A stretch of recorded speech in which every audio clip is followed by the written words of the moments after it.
Hello, my name is Jory Wright. This is a presentation for a case study for Accounting 6650.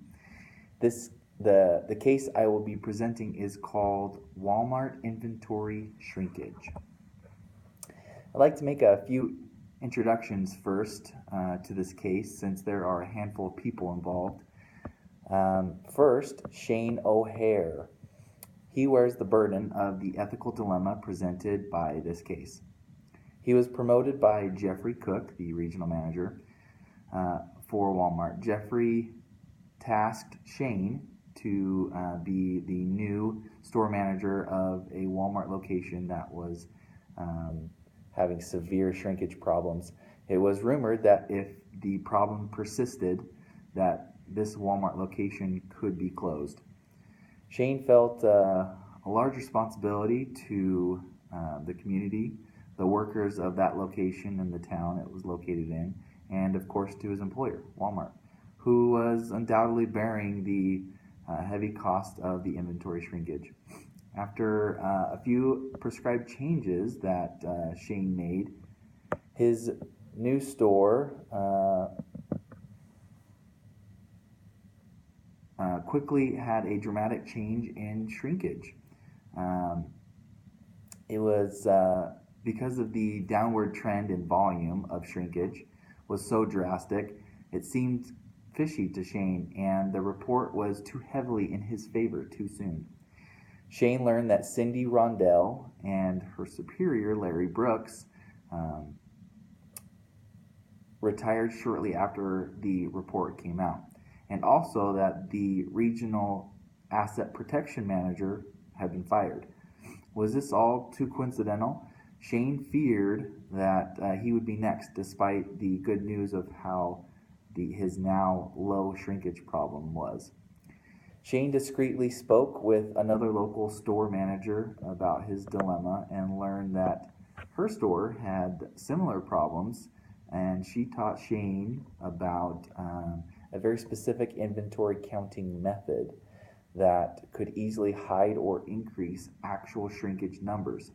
Shane is not sure if this method is validated in his case or not, and is weary about who is exactly involved.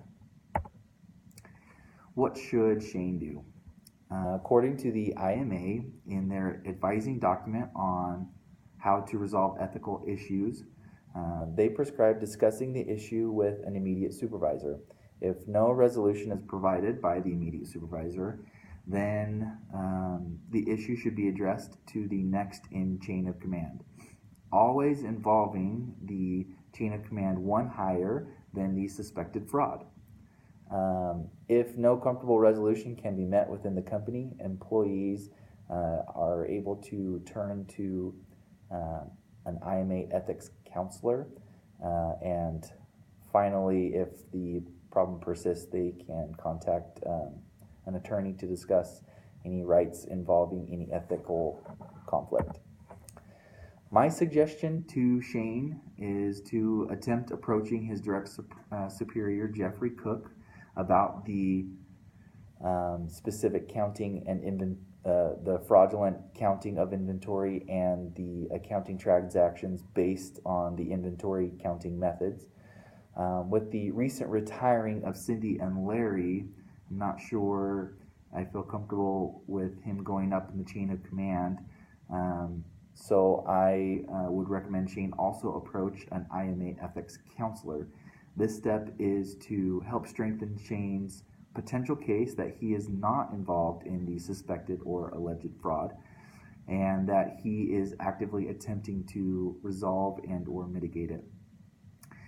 Shane has a secret source that can attest to previous cover-ups and should encourage her, the other store manager, with her involvement as necessary. Quiet leadership will save the integrity of the store, Walmart as a whole, and those close to the suspected fraud but not involved. The dilemmas have been eye-opening. These dilemmas have been eye-opening, these cases that we've been studying, and they reveal the prevalence of potential fraud in the workplace as more than just coincidental or cases that we study. It has burned into my mind the need for quiet leadership and problem-solving capabilities. I hope that I am able to correctly and adequately rise to the occasions if they are ever present in my story. That's my presentation.